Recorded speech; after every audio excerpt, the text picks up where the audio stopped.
ओम बृहस्पति नमो देव की भगवते व्रत की कहानी। वासुदेवाय नमः। एक समय की बात है, भारतवर्ष में एक राजा राज्य करता था। वह बड़ा प्रतापी और दानी था। नित्य प्रति मंदिर में भगवान दर्शन करने जाता, ब्राह्मणों और गुरुजनों की सेवा किया करता था। उसके द्वार से कोई भी याचक निराश होकर नहीं लौटता। प्रत्येक गुरुवार को राजा पूजन करता और व्रत करता, हर दिन गरीबों की सहायता करता। लेकिन राजा की ये सब बातें उनकी रानी को अच्छी नहीं लगती। वह न दान करती, न किसी को एक भी पैसा देती। वह राजा से भी दान और पुण्य करने से मना किया करती थी। एक समय की बात है कि राजा शिकार खेलने के लिए वन को गए हुए थे। उस समय रानी और उसकी नौकरानी यानी दासी घर पर थी। गुरुवार का दिन था। साधु रूपी बृहस्पति देव रानी के दरवाजे पर आए और भिक्षा मांगने लगे। तो रानी ने साधु से कहा, हे साधु महाराज, मैं इस दान और पुण्य से तंग आ गई हूँ। इस कार्य के लिए तो मेरे पतिदेव ही बहुत हैं। अब आप इस प्रकार की कृपा करें कि सभी धन नष्ट हो जावे तथा मैं आराम से रह सकूं। साधु रूपी बृहस्पति देव ने कहा, बेटी तुम बड़ी विचित्र हो। संतान और धन से कोई दुखी नहीं होता, इसको सभी चाहते हैं। पापी भी पुत्र और धन की इच्छा करता है। अगर तुम्हारे पास धन अधिक है तो भूखे मनुष्य को भोजन कराओ, प्याऊ लगवाओ, ब्राह्मणों को दान दो, धर्मशाला बनवाओ, कुएं, तालाब, बावड़ी, बाग बगीचे आदि का निर्माण कराओ तथा निर्धनों की कुंवारी कन्याओं का विवाह कराओ, यज्ञ आदि धर्म करो। इस प्रकार से आपके कर्मों और आपके कुल का नाम परलोक में सार्थक होगा तथा स्वर्ग की प्राप्ति होती होगी। साधु के ऐसे वचन को सुनकर रानी दुखी हुई और बोली, हे साधु महाराज, मुझे ऐसे धन की कोई आवश्यकता नहीं जिसको दान दूं और इसको रखने और संभालने में ही सारा समय नष्ट हो जाए। तब साधु रूपी बृहस्पति देव ने कहा, हे देवी, तुम बड़ी विचित्र हो। संतान और धन से कोई दुखी नहीं होता, पापी भी पुत्र और धन की इच्छा करता है। अब तुम्हारी जैसी इच्छा है, मैं तुम्हें वैसा ही बताता हूँ, तुम वैसा ही करना। बृहस्पतिवार के दिन घर को गोबर से लीपना, अपने केसों को पीली मिट्टी से धोना, राजा से कहना वह हजामत कराए, भोजन में मांस मदिरा खाना, कपड़े धोबे के यहाँ धुलाने डालना। इस प्रकार 7 बृहस्पतिवार करने से तुम्हारा संपूर्ण धन नष्ट हो जाएगा। इतना कहकर साधु रूपी बृहस्पति देव अंतर्ध्यान हो गए। रानी ने साधु के कहने के अनुसार वैसा ही 3 बृहस्पतिवार तक किया। उनकी संपूर्ण धन संपत्ति नष्ट हो गई। अब भोजन के लिए दोनों समय राजा का परिवार तरसने लगा तथा संसारिक भोगों से दुखी रहने लगा। तब वह राजा रानी से कहने लगा कि रानी, तुम यहाँ पर रहो, मैं दूसरे देश को जाऊं, क्योंकि यहाँ पर मुझे सभी मनुष्य जानते हैं, इसलिए कोई कार्य भी नहीं कर सकता। देश चोरी परदेश भीख बराबर है। ऐसा कहकर राजा प्रदेश चला गया। वहां जंगल में जाता और लकड़ी काट कर लाता और शहर में बेचता। इस तरह जीवन व्यतीत करने लगा। इधर राजा के घर रानी और दासी दुखी रहने लगे। किसी दिन भोजन मिलता और किसी दिन जल पीकर ही रह जाती। एक समय रानी और दासी को 7 दिन बिना भोजन के गुजारने पड़े। तो रानी ने अपनी नौकरानी से कहा, हे दासी, यहाँ पास ही के नगर में मेरी बहन रहती है, वह बड़ी धनवान है, तो उसके पास जा और वहां से 5 सेर बेझर मांग कर ले आ, जिससे कुछ समय के लिए गुजारा हो जाएगा। इस प्रकार रानी की आज्ञा मानकर दासी रानी की बहन के पास गई। तो रानी के बहन उस समय पूजन कर रही थी, क्योंकि उस रोज बृहस्पतिवार का दिन था। जब दासी ने रानी की बहन को देखा और उससे बोली, हे रानी, मुझे आपकी बहन ने भेजा है, मेरे लिए 5 सेर बेझर दे दो। इस प्रकार दासी ने अनेक बार कहा, परंतु रानी ने कुछ भी उत्तर नहीं दिया। रानी की बहन ने कोई भी जवाब नहीं दिया, क्योंकि वो गुरुवार का दिन था। रानी की बहन उस दिन गुरु भगवान का पूजन करने की कथा कह रही थी। किसी भी प्रकार का उत्तर न मिलने के बाद रानी की दासी बहुत क्रोधित हुई और लौटकर रानी के पास गांव में आकर बोली, हे रानी, आपकी बहन बहुत ही धनी स्त्री है। वह छोटे लोगों से बात नहीं करती, क्योंकि मैंने उनसे कहा तो उसने कोई उत्तर नहीं दिया। मैं वापस चली आई। रानी बोली, हे दासी, इसमें उसका कोई दोष नहीं है। जब बुरे दिन आते हैं तो कोई सहारा नहीं देता। अच्छे बुरे का पता विपत्ति में ही लगता है। जो ईश्वर की इच्छा होगी वही होगा। यह सब हमारे भाग्य का दोष है।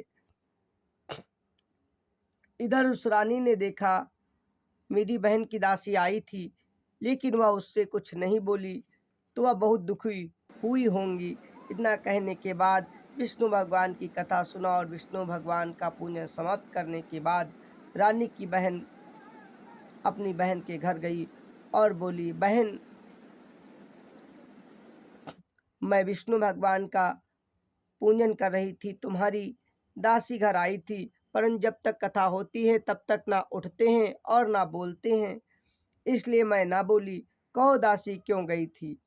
रानी बोली, बहन, वैसे तुमसे कोई बात छिपी नहीं है। हमारे घर में अनाज नहीं था, इस कारण मैंने दासी को तुम्हारे घर 5 सेर बेझर मांगने के लिए भेजा था। रानी बोली, बहन देखो, बृहस्पति भगवान सबकी मनोकामना पूर्ण करते हैं। देखो, शायद तुम्हारे घर में अनाज रखा हो। इस प्रकार का वचन जब रानी ने सुना तो घर के अंदर गई और वहां से एक घड़ा बेझर का भरा मिल गया। अब तो आश्चर्य का ठिकाना न रहा। रानी की दासी ने दुखी होते हुए रानी से कहा, देखो रानी, वैसे हमको जब अन्न नहीं मिलता तो हम रोज ही व्रत करते हैं। अगर इससे व्रत और उसकी विधि पूछ ली जाए तो उसे हम भी कर लिया करेंगे। तब उस समय रानी ने अपनी बहन से पूछा, हे बहन, भगवान बृहस्पतिवार के व्रत को किस प्रकार किया जाए? रानी की बहन ने कहा, बहन, गुरुवार के व्रत में चना की दाल मुनक्का से विष्णु भगवान का केले की जलमा में पूजन करें तथा दीपक जलावें, पीला भोजन करें तथा कहानी सुने। इस प्रकार करने से गुरु भगवान प्रसन्न होते हैं, अन्न पुत्र धन देते हैं, मनोकामना पूर्ण करते हैं। इस प्रकार रानी और दासी दोनों ने निश्चय किया कि बृहस्पतिवार भगवान का पूजन जरूर करेंगी।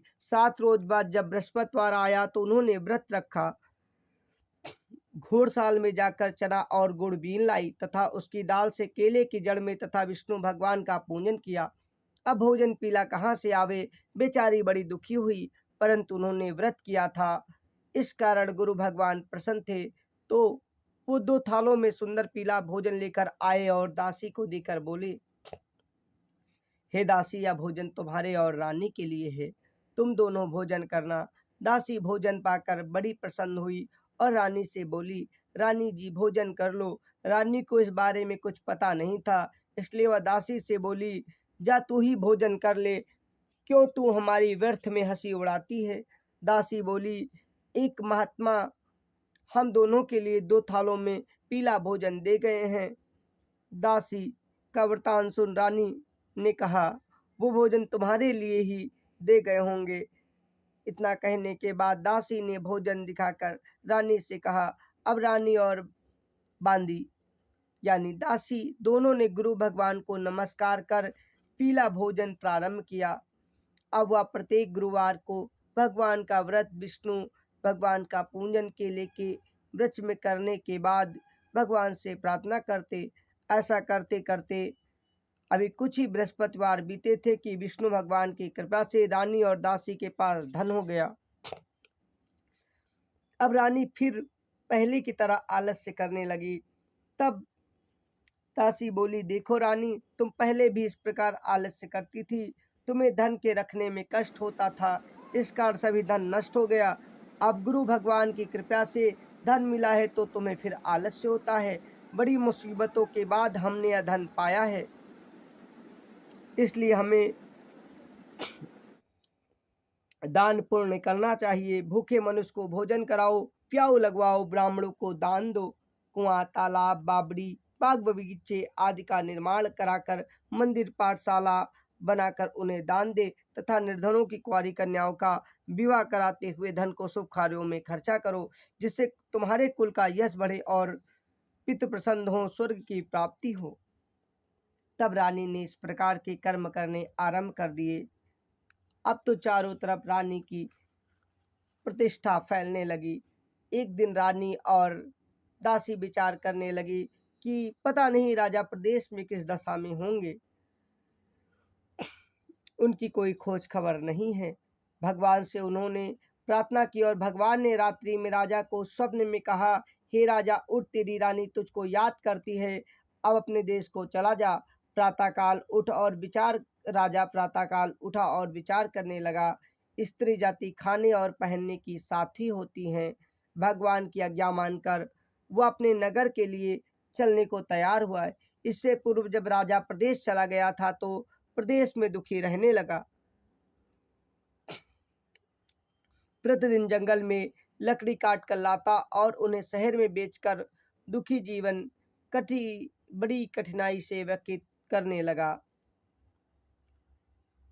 एक दिन राजा दुखी हो अपनी पुरानी बातों को याद करके रोने लगा। तब उस समय जंगल में बृहस्पति देव एक साधु का रूप धारण कर आए और राजा के पास आकर बोले, हे राजा, हे लकड़हारे, तू किस चिंता में सुनसान जंगल में बैठा है, मुझको बता। यह सुन राजा के नेत्रों में जल भर आया और साधु की वंदना कर बोले, हे प्रभु, आप सब कुछ जानने वाले हैं। इतना कहकर साधु को राजा ने संपूर्ण कहानी सुना दी। साधु दयालु होते हैं। वे राजा से बोले, हे राजा, तुम्हारी स्त्री ने बृहस्पति देव के प्रति अपराध किया था, जिसके कारण तुम्हारी यह दशा हुई। अब तुम किसी प्रकार की चिंता मत करो, तुम्हारी पत्नी पहले से अधिक धनवान हो गई है। बृहस्पति भगवान का उसने पूजन आरंभ किया। अब तुम भी मेरे कहने पर बृहस्पतिवार का पूजन करके चने की दाल गुड़ जल के लोटे में डालकर केले का पूजन करो, फिर कथा कहो और सुनो। भगवान तुम्हारी सब मनोकामना को पूर्ण करेंगे। साधु को प्रसन्न देखकर राजा बोला, हे प्रभु, मुझे लकड़ी बेचकर इतना पैसा भी नहीं बचता जिससे भोजन करने के उपरांत कुछ बचा सकूं, और मैं किस प्रकार की कहानी कहूंगा,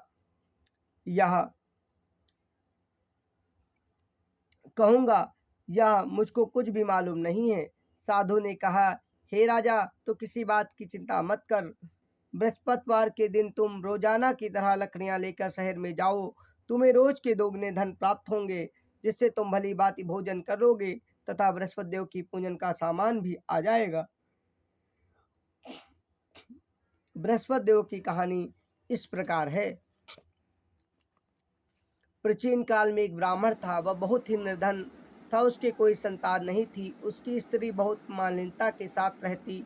वह न स्नान करती, न किसी देवता का पूजन पाठ करती। सुबह उठते ही सर्वप्रथम भोजन करने के उपरांत ही कोई कार्य करती। पत्नी की ऐसी स्थिति को देखकर ब्राह्मण देवता बड़े दुखी रहते। बेचारे पत्नी को बहुत समझाते, लेकिन उसका कोई परिणाम न निकलता। भगवान की कृपा से ब्राह्मण की स्त्री ने कन्या रूपी रत्न को जन्म दिया। कन्या अपने पिता के घर में बड़ी होने लगी। वह बालिका प्रातः स्नान करके विष्णु भगवान का जाप और पूजन करने के उपरांत विद्यालय पढ़ने के लिए जाते समय मुट्ठी में जौ भर के ले जाती और लौटते समय उन्हें पाठशाला के मार्ग में से बीन लाती। जब वो जौ के दाने सोने में हो जाते तो वो उन्हें सूप से पछोड़कर साफ करती। एक दिन बच्ची सूप से सोने के जौ के दाने साफ कर रही थी तो उसकी माँ ने कहा, बेटी, सोने के जौ को फटकारने के लिए सोने का सूप होना चाहिए। दूसरे दिन गुरुवार था।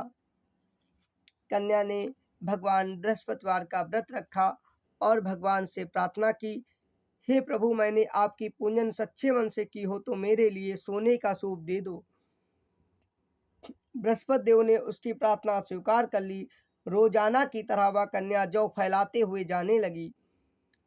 जब लौटकर जौ बीन रही थी तो उसे बृहस्पति भगवान की कृपा से सोने का सूप मिल गया। अब बालिका उससे जौ साफ करने लगी, परंतु उसकी माँ का वही ढंग रहा। एक दिन की बात है, वह कन्या सोने के सूप से जौ साफ कर रही थी।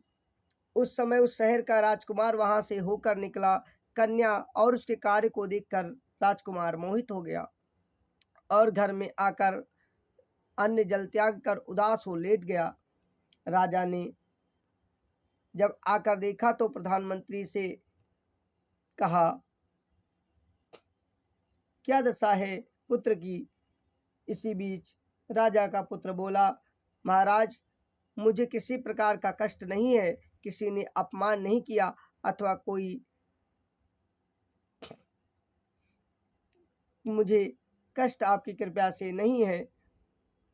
राजा ने पूछा, ऐसा क्यों। तो राजकुमार ने कहा, पिता, मैं उस लड़की से शादी करना चाहता हूँ जो सोने के सूप से जो साफ कर रही थी।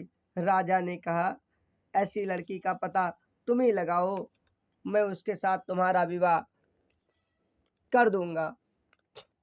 राजकुमार ने साधु की कन्या का पता बताया और भली भांति उसका विवाह राजकुमार के साथ संपन्न हो गया। बेटी के घर से जाते ही ब्राह्मण के घर में फिर से गरीबी का निवास हो गया। अब किसी दिन भोजन मिलता, किसी दिन जल पीकर ही ब्राह्मण का परिवार रह जाता। एक दिन ब्राह्मण देवता अपनी पुत्री के यहाँ गए तो बेटी ने धन आभूषण देकर पिता को विदा किया, लेकिन कुछ समय तक अच्छी तरीके से खर्च करने के बाद ब्राह्मण का धन फिर से समाप्त हो गया। इस तरह कुछ समय के बाद फिर से ब्राह्मण अपने सुख दुख की व्यवस्था करने के लिए बेटी के यहाँ गया। कन्या ने देखा और पूछा, पिताजी, माताजी को आप लिवा लाओ, मैं उसे विधि बता दूंगी जिससे गरीबी दूर हो जाएगी।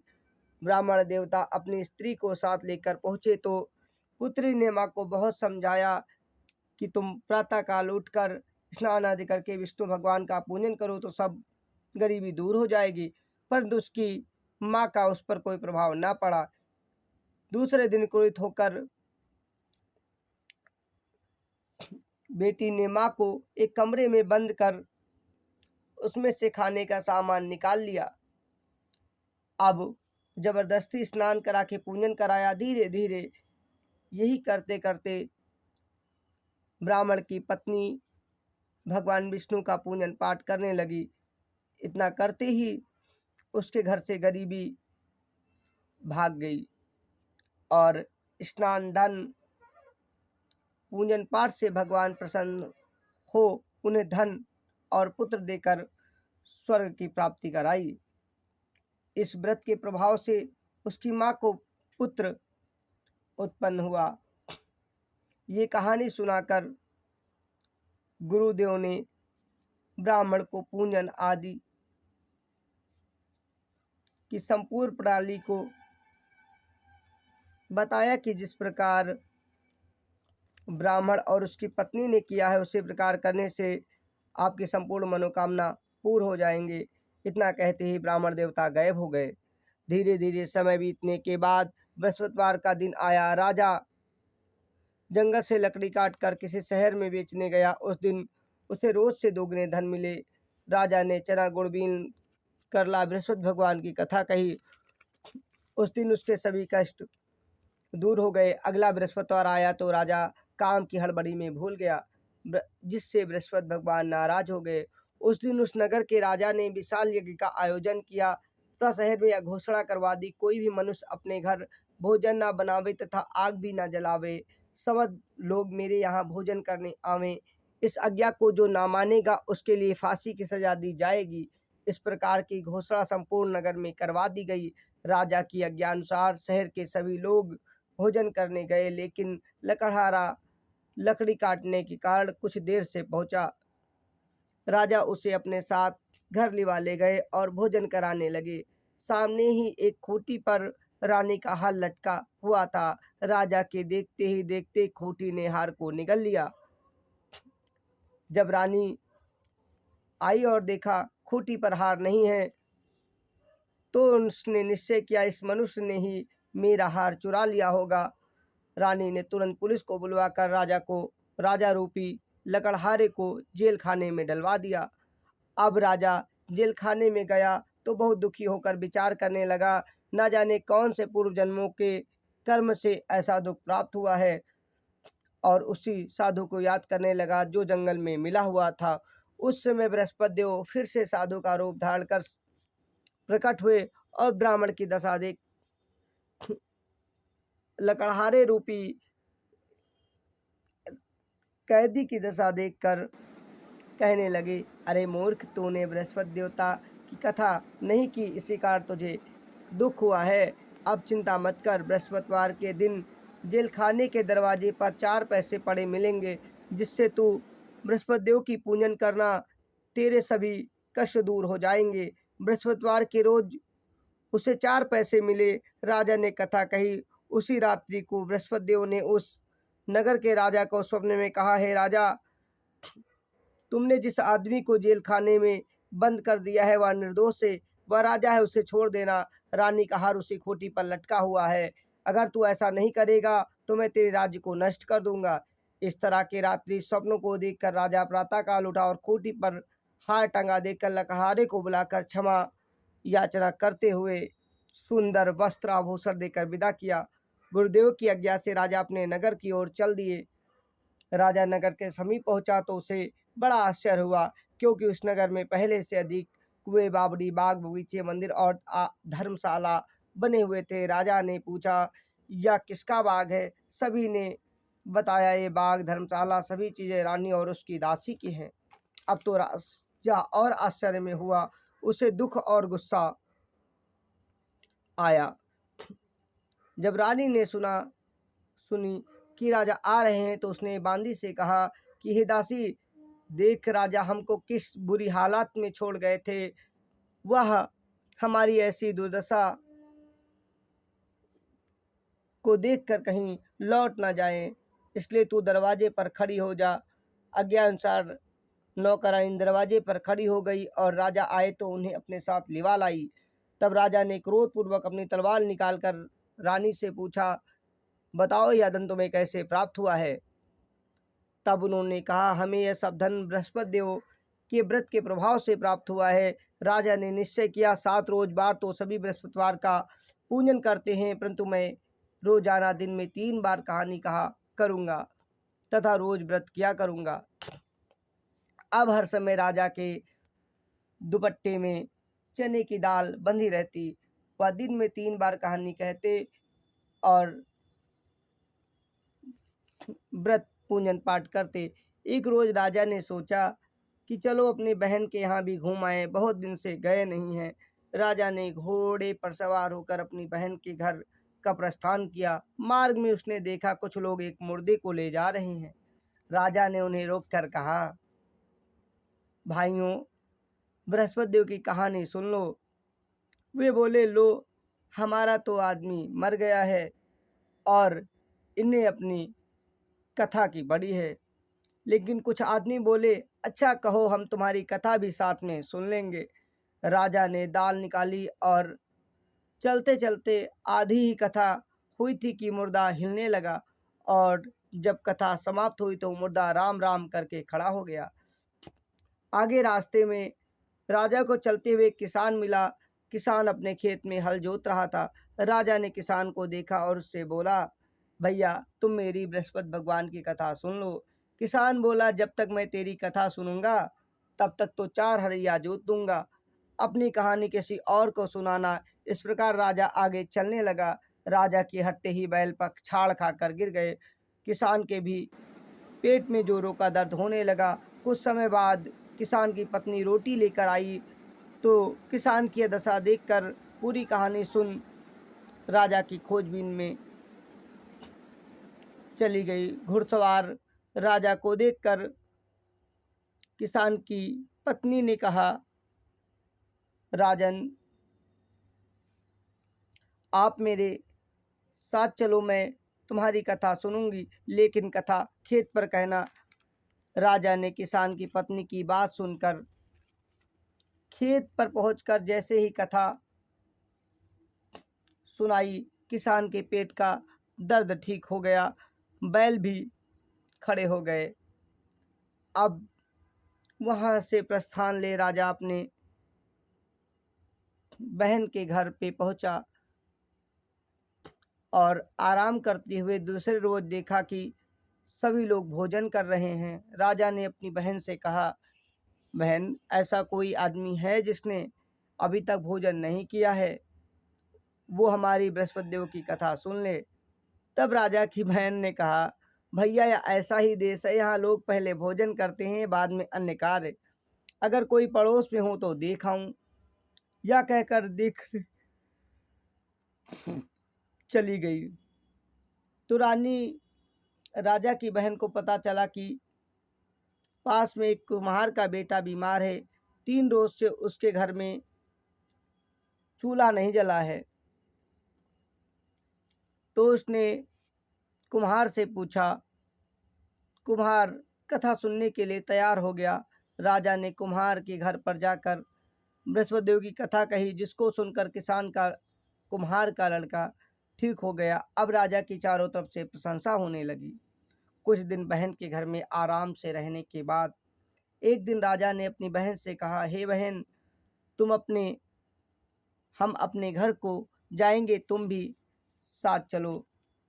राजा की बहन ने अपनी सास से कहा तो सास बोली, बहू तू चली जा, लेकिन बच्चों को मत ले जाना, तुम्हारे भाई की कोई संतान नहीं है। बहन ने अपने भाई से कहा, भैया मैं चलूंगी, लेकिन कोई बच्चे नहीं जाएंगे। राजा ने कहा, जब बच्चे नहीं जाएंगे तो तुम क्या करोगी? बड़ी दुखी मन से राजा अपने नगर को लौट आया। राजा ने अपनी रानी से कहा, हम निसंतान यानी निर्वंशी हैं, हमारा मुंह देखने का धर्म नहीं, और तुम कुछ भोजन आदि नहीं किया। रानी बोली, हे प्रभु राजन, भगवान बृहस्पति देव ने हमें सब कुछ दिया है, हमें औलाद अवश्य देंगे। उसी रात को बृहस्पति देव ने राजा को स्वप्न में कहा, हे राजा, उठ, सभी सोच को त्याग दे, तेरी पत्नी गर्भ से है। राजा को यह बात सुनकर बड़ी खुशी हुई। 9वें महीने उसके गर्भ से एक सुंदर पुत्र पैदा हुआ। तब राजा बोला, हे रानी, स्त्री बिना भोजन के रह सकती है, बिना कहे नहीं रह सकती। जब मेरी बहन आवे तो उससे कुछ मत कहना। रानी ने सुनकर हाँ कर दी। जब राजा की बहन ने यह शुभ समाचार सुना तो अपने भाई के घर बधाई लेकर आई। तब रानी ने कहा, घोड़ा चढ़कर तो नहीं आई, गधा चढ़ी आई। राजा की बहन बोली, भैया, मैं इस प्रकार न कहती तो तुम्हें औलाद कैसे मिलती? बृहस्पति देव ऐसे ही हैं, जैसे जिसके मन में मनोकामनाएं हैं वो सभी को पूर्ण करते हैं। जो सद्भावना पूर्वक बृहस्पतिवार का व्रत करता है एवं कथा पढ़ता है अथवा सुनता है और दूसरों को सुनाता है, बृहस्पति देव उसकी सभी मनोकामना पूर्ण करते हैं। भगवान बृहस्पति देव उनकी सदैव रक्षा करते हैं। संसार में सद्भावना से भगवान जी का पूजन व्रत सच्चे हृदय से करने वालों का इस श्लोक में कल्याण होने के बाद संपूर्ण मनोकामना पूर्ण हो दुर्लभ मोक्ष की प्राप्ति होती है। भगवान बृहस्पति देव हर मनोवांछित इच्छा को पूर्ण कर उसे सद्बुद्धि, ज्ञान, विद्या, धन प्रदान करते हैं। बृहस्पति देव की कथा समाप्त होने के बाद प्रसाद लेकर सच्चे मन से जयकारा करते हुए घर को जाना चाहिए। बोलिए बृहस्पति भगवान की जय हो। ओम नमो भगवती वासुदेवाय नमः। ओम नमो भगवती वासुदेवाय नमः। ओम नमो भगवती वासुदेवाय नमः। ओम नमो भगवती वासुदेवाय नमः। ओम नमो भगवती वासुदेवाय नमः। ओम नमो भगवती वासुदेवाय नमः। श्री विष्णु सुनिए विनय, सेवक की चितलाए, कीरत को छोड़ने को दीजिए। ओम नमो। जय विष्णु भगवान, जय सतल भगवान। बृहस्पति भगवान की व्रत कथा सुनने के बाद अपने दोस्तों को, मित्रों को सुनाने के लिए, भेजने के लिए सच्चे मन से आस्था पूर्वक भगवान से विनती कर उन्हें शेयर करें। दान पुण्य और शेयर आदि से दुख से मुक्ति और सुख की प्राप्ति होती है। ओम नमो